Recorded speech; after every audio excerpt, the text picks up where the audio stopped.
हमने कहा कि कोलेस्ट्रॉल जो है ये कई प्रकार के हार्मोन्स, बाइल एसिड्स, प्रोस्टाग्लैंडिन्स, इन सब के लिए मदर के रूप में काम करता है। ये C27 फैमिली से बिलोंग करता है। अगर इसका हम मेटाबॉलिज्म देखते हैं, कोलेस्ट्रॉल से बनता है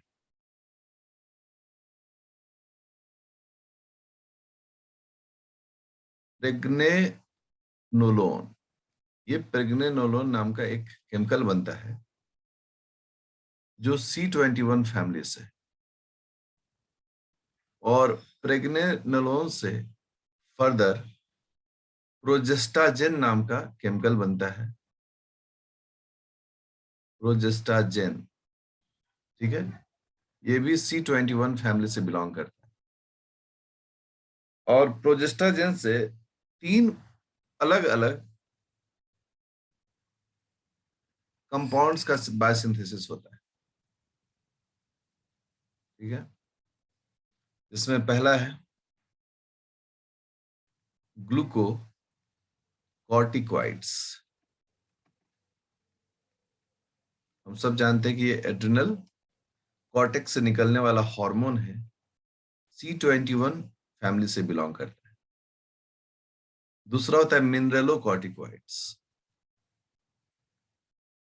मिनरेलोकॉर्टिकॉइड्स ये भी एड्रिनल कॉर्टेक्स से निकलने वाला हार्मोन है, C21 फैमिली का। और तीसरा होता है एंड्रोजन। एंड्रोजेंस जो है वो C19 फैमिली के सदस्य है।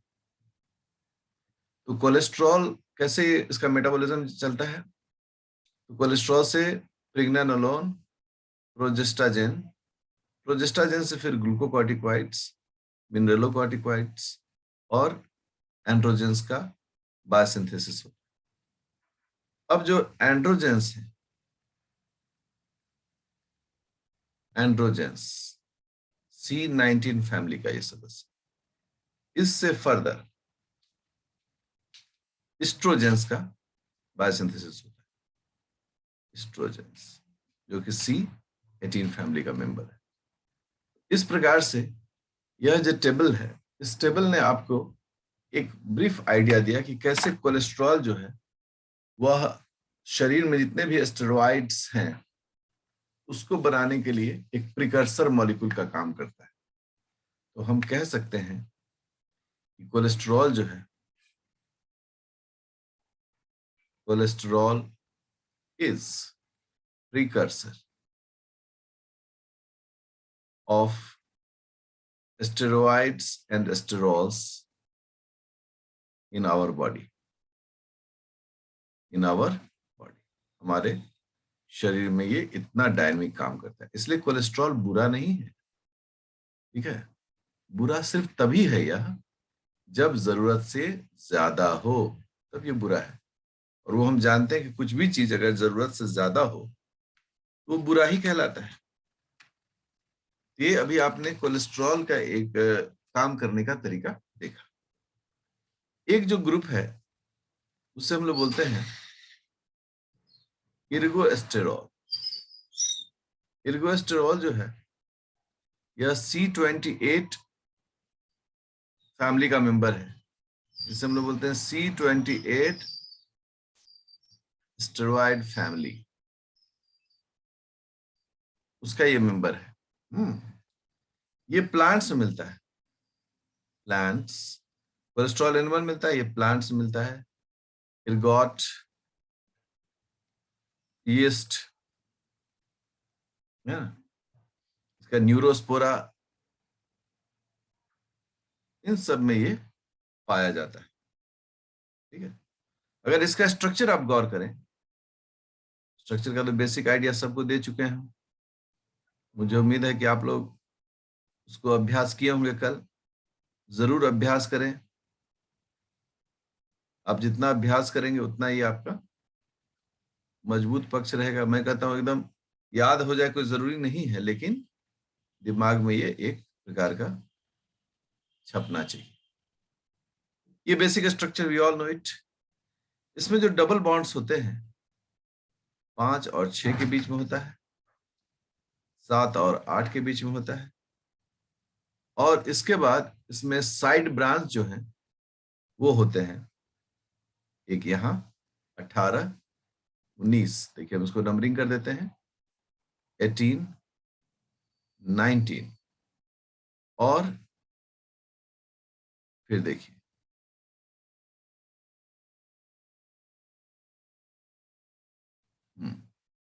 और यहाँ पर डबल बॉन्ड। ये 18, 19 हो गया, 20, 21, 22, 23, 24, 25, 26, 27 एंड 28। इस प्रकार से टोटल 28 कार्बन जो है वो इसमें एग्जिस्ट करता है एर्गोस्टेरॉल। ठीक है, स्ट्रक्चर का अभ्यास, स्ट्रक्चर के साथ उसके पिक्यूलियरिटीज का अभ्यास करना बहुत जरूरी है। अब अगला जो मेंबर है इस फैमिली का, उसका नाम है बाइल एसिड्स। बाइल एसिड्स के बारे में हम सब लोग जानते हैं, ये C24 फैमिली से बिलोंग करता है। C24 एस्टेरॉइड से हम लोग, ठीक है। और बाइल एसिड जो है किसका हिस्सा है? A constituent. किसका कंस्टिट्यूएंट? Constituent of bile. ठीक है, जो बाइल का सिंथेसिस कहाँ होता है? Synthesized in liver. हम लोग के लीवर में बाइल बनता है। और काम क्या होता है बाइल का? रोल जो है इसका वह इमल्सिफिकेशन। इमल्सिफिकेशन,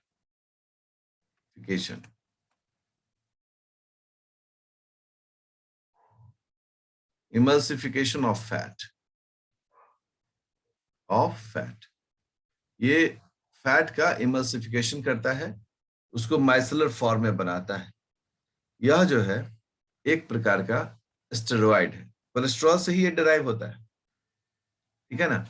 इसलिए हम लोग इसको कहते भी हैं कि ये एंड प्रोडक्ट है, and product of cholesterol metabolism. अभी जो हम लोग बढ़ रहे थे तो उसमें तो बहुत आगे नहीं बढ़े, लेकिन कोलेस्ट्रॉल मेटाबॉलिज्म का ये एंड प्रोडक्ट सबसे अंत में बाइल एसिड बनकर वो टर्मिनेट होता है, ठीक है।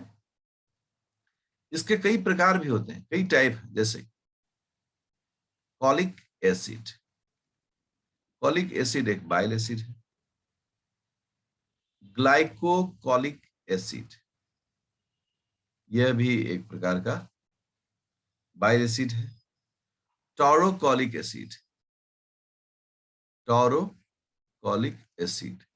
इसी प्रकार से अन्य कई प्रकार के एसिड्स जो है वो इसी ग्रुप से बिलोंग करता है, और ये सभी जो है वो बाइल में पाए जाते हैं, इसलिए इन्हें हम लोग बाइल एसिड्स कहते हैं। ठीक है, मन करेगा कि एक आध दो का डायग्राम देख लेते हैं कैसा एक बाइल एसिड दिखता है। तो कॉलिक एसिड का हम डायग्राम दिखाते हैं, बाकी सब डायग्राम स्टडी मटेरियल और बुक दोनों जगह अवेलेबल है, तो आप वहां से भी इसे उठा सकते हैं। अगर हम एक कॉलिक एसिड का स्ट्रक्चर देखें तो देखो, बेसिक जो फ्रेम है वह एस्टेरॉइड न्यूक्लियस ही है, ठीक है ना। जो बेसिक फ्रेम है वो एस्टेरॉइड न्यूक्लियस ही है, ठीक है। तो हम एस्टेरॉइड न्यूक्लियस ड्रॉ कर लिए।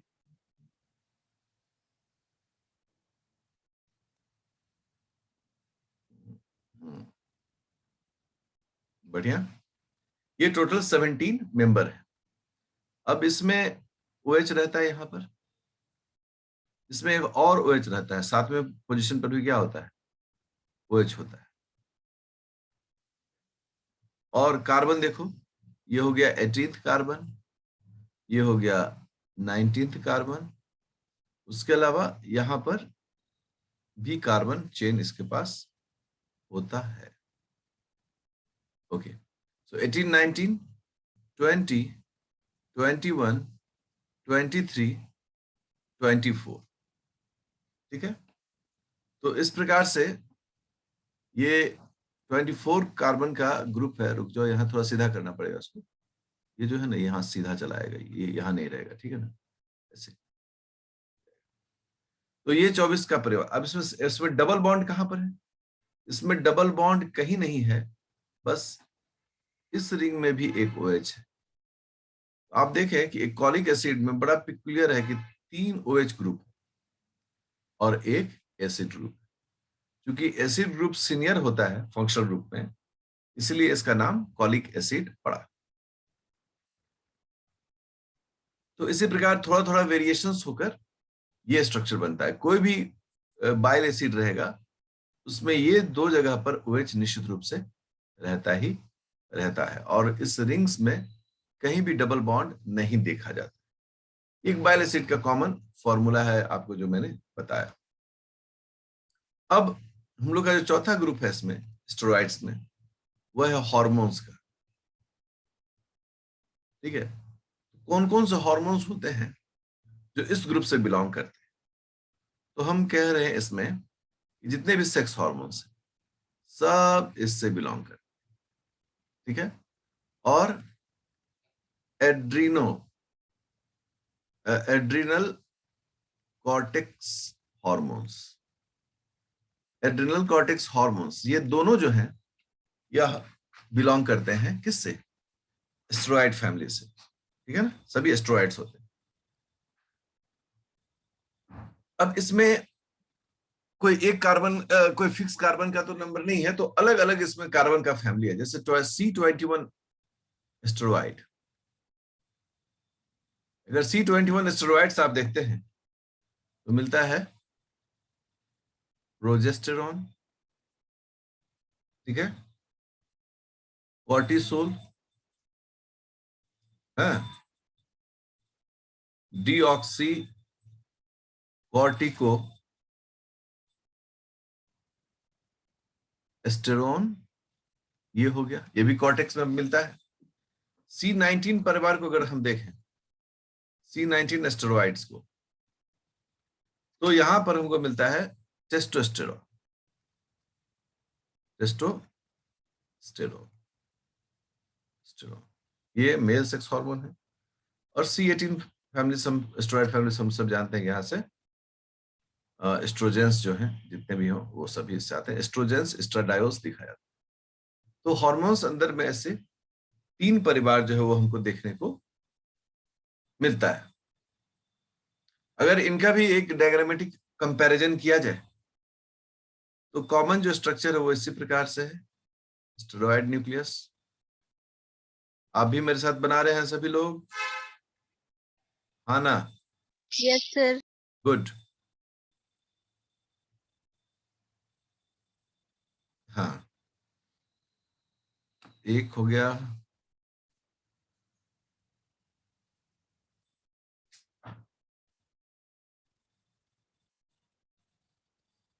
दूसरा हो गया,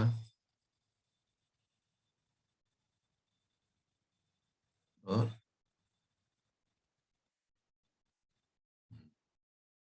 एक और बना देते हैं। 3 हम बनाने जा रहे हैं, 3 आपसी। स्टडी मटेरियल में मैंने 3 दिया है।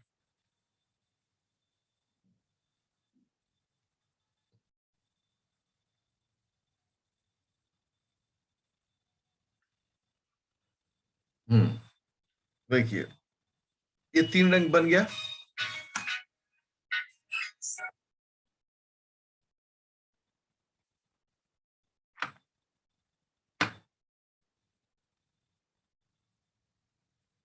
हेलो सर, सुप्रभात सर।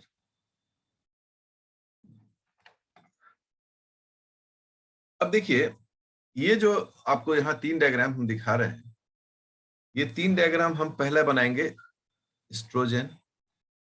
एस्ट्रोजन का फैमिली है C18 एस्टेरॉइड है। दूसरा बनाएंगे टेस्टोस्टेरोन, टेस्टोस्टेरोन का फैमिली है C19। और तीसरा है एल्डोस्टेरोन, एल्डोस्टेरोन जो कि कॉर्टिकल हार्मोन है C21। अब देखिए कैसे इस डायग्राम को कैसे आप रीच करते हैं। तो ये पूरे इस 4 रिंग में टोटल कितने कार्बन है? 17। C18 है तो एक यहां कार्बन है, दैट इज हम इसको लिख दे रहे हैं 18। बस काम खत्म। एक इस पोजीशन पर, मतलब थर्ड पोजीशन पर OH है ही, इसका पोजीशन 3 है। इसके अलावा एक जो OH है वो 17th पोजीशन पर है, ठीक है। और पहले ही रिंग में पहला रिंग जो है वह एक बेंजीन रिंग है, मतलब ये थोड़ा सा क्या है, इसमें अल्टरनेट पोजीशन पर डबल बॉन्ड बन गया एस्ट्रोजन। अब रहा टेस्टोस्टेरोन, इसमें एक कार्बन और है, तो ये हो गया 18 और ये हो गया 19th कार्बन। देखो कितना बढ़िया आ गया, आराम समझ में बात आती है। बाकी स्ट्रक्चर में OH जो है वो 17th पोजीशन पर है, और ये जो थर्ड पोजीशन है जिस पर अब तक OH होता था, यहां पर एक कीटोन ग्रुप हो गया, ऑक्सो ग्रुप कहते हैं, सिर्फ एक ऑक्सीजन, ठीक है। अब एल्डोस्टेरोन में 2 कार्बन और बढ़ गया है, तो 17 के बाद ये 18 हो गया, ये 19 हो गया, और 2 कार्बन जो बढ़ा उसमें एक कार्बन यहां चला आया और एक कार्बन ये हो, देखिए एक कार्बन यहां जो स्ट्रक्चर है वह है CH2OH, है, और यहां है फिर से oxo group double bond O, और जो अल्कोहल था वो यहां पर भी है। तो ये हो गया 17, ये हो गया 18, ये हो गया 19, ये हो गया 20 और ये हो गया 21। तो थोड़ा थोड़ा सा बदलाव, यहां पर फिर से ऑक्सो ग्रुप है, एक डबल बॉन्ड, तो यहाँ डबल बॉन्ड इस यहाँ पर मिस हो गया हमसे ये। अब आप कंपेयर करिए कि कैसे ये स्ट्रक्चर का फॉर्मेशन हम लोग के शरीर में होता है। ये बड़ा इंटरेस्टिंग होता है, इसको देखने का चीज होता है, इसको सावधानी का चीज होता है। अगर सावधानी से आप इसको बनाते हैं, it will just give you a concept. क्योंकि बायोकेमिस्ट्री है तो थोड़ी केमिस्ट्री का भी इसमें दरकार है। आप लोग को अगर कुछ केमिस्ट्री का पढ़ना हो तो आप मुझे व्हाट्सअप कर सकते हैं सब लोग, अब मैं आपको कुछ केमिस्ट्री का टॉपिक भी पढ़ा दूंगा ताकि आपका केमिस्ट्री भी अच्छा रहे। अब हम लोग इससे आगे बढ़ते हैं, और आगे बढ़ के हम लोग देख रहे हैं अब स्टेरॉइड्स एंड स्टेरॉइड्स के बाद जो दूसरा ग्रुप होता है उससे हम लोग बोलते हैं टर्पीन्स, ठीक है ना, टर्पीन्स। स्टेरॉइड एंड स्टेरॉइड्स की क्या खास बात थी? वहां पर स्टेरॉइड रिंग था जिसमें 4 रिंग थे, ABCD। टर्पीन्स जो होते हैं इनमें क्या होता है, इनमें रिंग स्ट्रक्चर भी है और चेन स्ट्रक्चर भी है। Simple ring and chain structures, ठीक है, ये होता है टर्पीन्स का। टर्पीन्स का जनरल फॉर्मूला क्या है? अरे जनरल हो जा रहा है, जनरल फॉर्मूला जो है इसका वो बड़ा यूनिक फॉर्मूला है, देखोगे C5N H8N, और यहाँ N भी फिक्स है, N है 2, 4, 6 एंड 8, यही 4 कैटेगरी है। इसका मतलब हो गया कि टर्पीन्स जो होते हैं वो 4 तरह के ही होंगे। 4 से 5वां टाइप इसका नहीं मिलता है। जो पहला टाइप हो गया उसको हम लोग बोलेंगे, जब N2 रहेगा उसे हम लोग कहते हैं मोनोटर्पीन। मोनोटर्पीन। जब N की संख्या 4 रहेगी वो कहलाएगा डाई टर्पीन। जब N की संख्या 6 होगी वो कहलाएगा ट्राई टर्पीन, और जब N की संख्या 8 होगी वो कहलाएगा पॉलीटर्पीन। उसे टेट्राटर्पीन भी कह सकते हैं, उसे हम लोग पॉलीटर्पीन भी कहते हैं। जो बॉटनी में आप देखेंगे एक टॉपिक होता है जिसमें होता है कि बायोसिंथेसिस ऑफ सेकेंडरी मेटाबोलाइट्स, इसमें टर्पीन्स का बायोसिंथेसिस देखना पड़ता है। खूब क्वेश्चंस आता है इससे, आपको पढ़ाएंगे हम ये सब चीज। उस वक्त बायोकेमिस्ट्री बहुत आपको मदद करता है इन सब चीजों को समझने में। सबसे जो पहला ग्रुप है दैट इज कॉल्ड मोनोटर्पीन्स। मोनोटर्पीन्स, इसका फॉर्मूला क्या हो जाएगा? सी नॉर्मल C5N H8N, यही है। अब यहाँ N जो है वो 2 है, तो C10H16। देखिए विद्यार्थियों, ये नंबर चेंज नहीं होना चाहिए, ये नंबर चेंज हो सकता है, में चेंज, ठीक है ना। हाइड्रोजन की संख्या घट बढ़ सकती है, ऑक्सीजन जुड़ सकता है, हट सकता है, लेकिन अगर मोनोटर्पिन है तो कार्बन की संख्या में कोई बदलाव नहीं आ सकता है।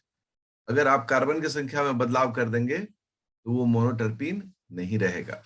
इसलिए C10 H12 हो सकता है, H15 हो सकता है, H16 हो सकता है, लेकिन C10 की जगह पर C9 या C11 नहीं हो सकता है।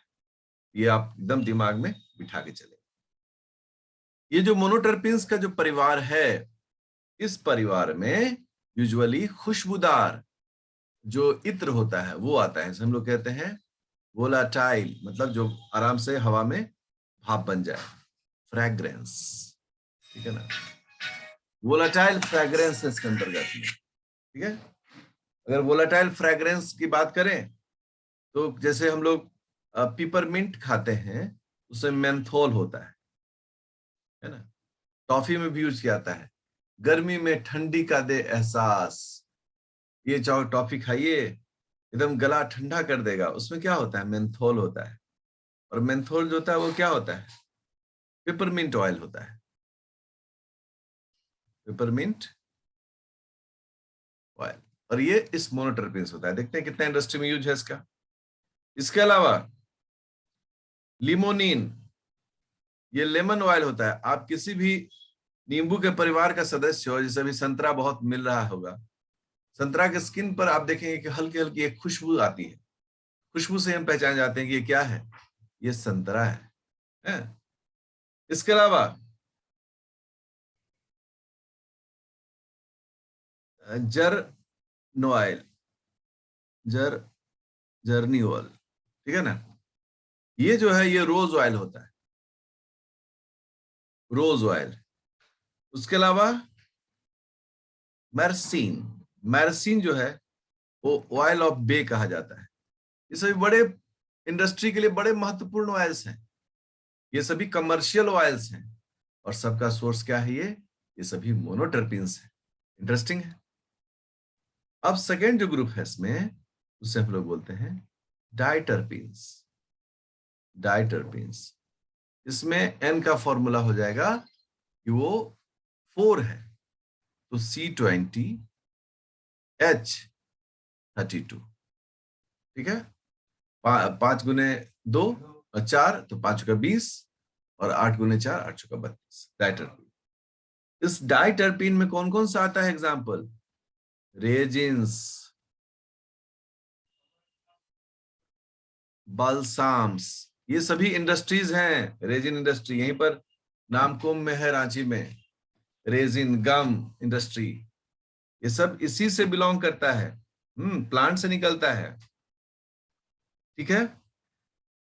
रेजिन्स में रेजिन एसिड्स होते हैं, ये जो रेजिन एसिड्स होते हैं वो सब इसी डाइटर्पिन से बिलोंग करता है, जैसे कि एबिएटिक एसिड, ठीक है, एंड सैपिएटिक एसिड, ये सभी रेजिन एसिड्स होते हैं, और ये सभी डाइटर्पिन्स होते हैं। अगर एबायोटिक एसिड्स का स्ट्रक्चर देखें तो ये बड़ा सिंपल सा 3 रिंग का बना होता है। शुरू में तो देखने में लगता है कि ये स्टेरॉयड न्यूक्लियस ही है, लेकिन ये स्टेरॉयड न्यूक्लियस नहीं होता है, बस यही 3 रिंग का बना हुआ है, ठीक है। यहाँ 2 मिथाइल ग्रुप होता है, और यहाँ पर ये सब जो एंड है ना वो सब मिथाइल ग्रुप है, मिथाइल ग्रुप CH3, ओके। और एक एक डबल बॉन्ड होता है। वो हमने पहले कहा कि ये रिंग और चेन स्ट्रक्चर में, स्मॉल स्ट्रक्चर्स में होते हैं। ये हो गए डाइटर्पिन से कुछ प्लांट के एग्जांपल्स, कुछ एनिमल एग्जांपल्स भी है, जैसे हम लोग का विटामिन A1 एंड A2, ये भी डाइटर्पिन्स हैं। फाइटोल, फाइटोल कहाँ मिलता है, क्लोरोफिल में, ये क्लोरोफिल का जो फाइटोल है ये भी डाइटर्पिन है। बहुत इंटरेस्टिंग है ये सारे एग्जाम्पल्स। इन एग्जाम्पल्स को आपको निश्चित रूप से ध्यान देने की जरूरत रहती है। तीसरा जो ग्रुप है इसमें वो है ट्राइटरपीन्स। ट्राइटरपीन्स ट्राइटरपीन्स का जो फॉर्मूला हो जाएगा वो हो जाएगा C5 × 6 एंड H 8 × 6, ये हो जाएगा C38H48, इस परिवार से बिलोंग करेगा। और इसमें जो है वो liver oil and olive oil, इसमें पाया जाने वाला एक टर्पीन होता है, इसका नाम होता है एस्क्वालिन। बड़ा महत्वपूर्ण है, ये इंडस्ट्रियल वैल्यू है इसका। एस्क्वालिन अगर ना हो तो इन दोनों लीवर ऑयल और ऑलिव ऑयल का वैल्यू नहीं रहेगा। और हम सब जानते हैं कि लीवर ऑयल, ऑलिव ऑयल, ये सभी क्या हैं? विटामिन ए रिच हैं। वैसे बच्चे जिनमें आंख की समस्या आती है उनको लिवर ऑयल का डॉक्टर कहते हैं कि आपको लिवर ऑयल और रिच फूड खाना चाहिए। कैसे चलेगा भाई काम अगर नहीं ठीक से खाएंगे तो, है ना? तो अब आपको एक इंटरेस्टिंग खुद में लगता होगा ये जो है ये कितने महत्वपूर्ण है, कितना इंटरेस्टिंग है ये। और साइंस है ना, साइंस में आपको इन सब चीजों पर पड़ेगा, ठीक है ना? ये हो गया ट्राइटरपीन। अच्छा, डाइटरपीन से एक चीज हमको अभी याद आया, आप सब लिख लीजिएगा। डाइटरपीन से प्लांट हार्मोन होता है एक, जिसका नाम होता है जिबरेलिन्स। ये भी इसी परिवार से बिलोंग करते हैं, ठीक है? इसमें जिब्बेन रिंग होता है। जिबरेलिन्स भी इसी परिवार से बिलोंग करता है। और पॉलीटर्पीन्स के बारे में हम बात करते हैं। पॉलीटर्पीन्स पॉलीटर्पीन्स का फॉर्मूला हो जाता है C40H64, ठीक है? तो ये C40 हमेशा फिक्स रहेगा, H64 वेरिएबल होगा। ऑक्सीजन जुड़ सकता है, ऑक्सीजन हट सकता है, नाइट्रोजन जुड़ सकता है, नाइट्रोजन हट सकता है। मिला जुला कुछ ऐसे ही दिखता है। अब देखिए पॉलीटर्पीन का कितना हमारे जीवन में महत्व है। रबर रबर इसी परिवार से बिलोंग करता है, ठीक है? हम लोग का जो फूड में पाया जाने, हम लोग का जो लीफी फूड में पाया जाने वाला कैरोटीनॉइड्स है, जो फोटोसिंथेसिस के लिए एसेसरी पिगमेंट का काम करता है, ये इसी परिवार से बिलोंग करता है। टमाटर का लाल रंग क्यों? लाइकोपीन के कारण। वो लाइकोपीन भी इसी परिवार से बिलोंग करता है। इसके अलावा कैरोटीन्स, जितने भी कैरोटीन्स होते हैं सब इसी परिवार से बिलोंग करता है। और हमारे भोजन के लिए कितना महत्वपूर्ण है ये, अत्यंत महत्वपूर्ण है। कैरोटीन का फॉर्मूला क्या होता है? C40H56। जैंथोफिल्स आप देखते होंगे, प्लांट वाले खूब पढ़ते हैं जैंथोफिल्स, सब एसेसरी पिगमेंट है, सब इसी परिवार से बिलोंग करता है। पॉलीटर्पीन्स है C40H56 एंड O2, ये इस परिवार से बिलोंग करता है, जैंथोफिल्स। कैरोटीन्स कितने प्रकार के होते हैं? 3 प्रकार के होते हैं कैरोटीन्स। कौन कौन सा? Alpha carotene, beta carotene and gamma carotene. हम लोग के ये सबसे महत्वपूर्ण कौन सा होता है? Beta carotene. और beta carotene 85% of the all carotenes होता है। सोचिए कि ये जो टर्पीन्स परिवार है ये अपने में एक बड़ा इंडस्ट्री है। ये हमारे इंडस्ट्रीज को संभाले रखे हुए, हमारे लिए न्यूट्रिशनल वैल्यू है इसका, ठीक है? अब इसके बाद जो एक परिवार आता है that is called prostaglandins. Prostaglandins, देखिए प्रोस्टाग्लैंडिन्स में 2 शब्द छुपा हुआ है। एक प्रोस्टेट, प्रोस्टेट ग्लैंड, है ना? प्रोस्टेट एंड ग्लैंड, ये सबसे पहले बार ये जो केमिकल है ये प्रोस्टेट ग्लैंड मिला था। प्रोस्टेट ग्लैंड मेल में पाया जाने वाला है, जो यूरेटर होता है, पेशाब की नली होती है, उसके दोनों तरफ से इसको घेरे रहता है। और जब उम्र काफी हो जाता है तो प्रोस्टेट स्वेल कर जाता है, जिससे पेशाब में प्रॉब्लम होता है, इसलिए कई बार इसका इलाज जो है क्या आता है, ऑपरेट करके भी इसको हटा दिया जाता है। और लेड टॉक्सिसिटी में अगर शीशा भोजन के अंश में हो तो प्रोस्टेट कैंसर भी कॉज होता है। ठीक है। प्रोस्टाग्लैंडिन्स जो है ये 5 का कार्बन रिंग होता है इसमें, 5 कार्बन रिंग होता है इसमें। अगर एक जनरल हम व्यू देखें तो कुछ इस तरह से दिखता है प्रोस्टाग्लैंडिन। देखिए कितने मेंबर हैं इसमें, 1 2 3 4 5, 5 कार्बन रिंग होता है। हाँ, जिसमें एक तरफ OH और एक तरफ ऑक्सो ग्रुप होता है, और बाकी इसमें कार्बन के टेल होते हैं, 1 2 3 4 5 6 7, और ये CO ऐसे ग्रुप 1 2 3 4 5 6 7 और मिथाइल ग्रुप। तो ये जो रिंग है ये 5 कार्बन का रिंग फिक्स है। ये जो स्ट्रक्चर आप देख रहे हैं टेल का स्ट्रक्चर, ये टेल वेरिएबल होता है। हाँ, ये टेल्स जो है वो क्या होते हैं, वेरिएबल होते हैं। प्रोस्टाग्लैंडिन को इसीलिए 2 भागों में मेन ग्रुप में बांटा जाता है, एक प्रोस्टाग्लैंडिन ई और एक प्रोस्टाग्लैंडिन एफ।